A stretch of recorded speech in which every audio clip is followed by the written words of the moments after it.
ভাই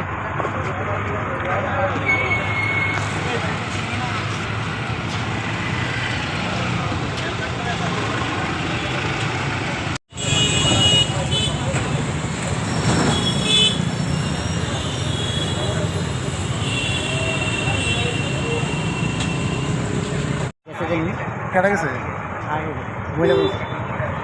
লিখে দিছি মহিলা মহিলা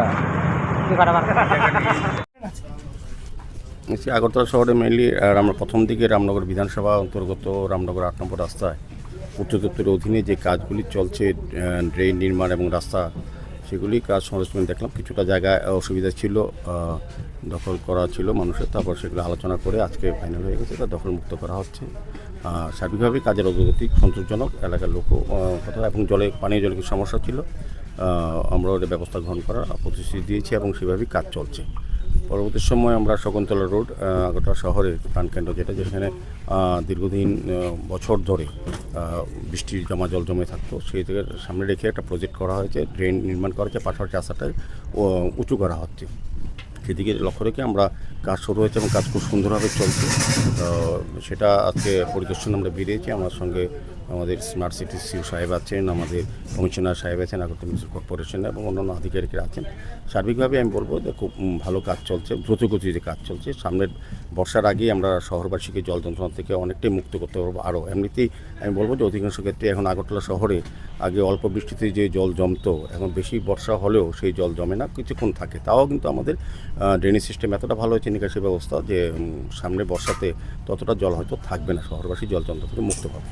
দ্বিতীয়ত আমরা চিলড্রেন্স পার্কে কফি হাউস করার পরিকল্পনা গ্রহণ করেছিলাম, মাননীয় মুখ্যমন্ত্রী ওর পরিদর্শন করেছিলেন। তো সেই কাজ মধ্যে কিছুদিন বন্ধ ছিল, পুনরায় শুরু করার আমরা আলোচনা করে নির্দেশ দেওয়া হয়েছে। তো আগামী 2-3 মাসের মধ্যে কফি হাউসটা আগরতলা শহরবাসী, রাজ্যবাসীর কাছে তুলে দিতে পারবো, এই আমাদের বিশ্বাস। সেভাবেই কাজ করা হচ্ছে। সার্বিক আগরতলা শহরের উন্নয়নমূলক কাজগুলি আমরা পর্যায়ক্রমে পরিদর্শন করি এবং কাজের অগ্রগতি বা কোথাও যদি কোনো শিথিলতা থাকে বা কোনো সমস্যা থাকে, সেগুলো সমাধানের জন্য আমাদের আধিকারিকরা সবসময় পরিদর্শন করে এবং নির্দেশও দিচ্ছেন।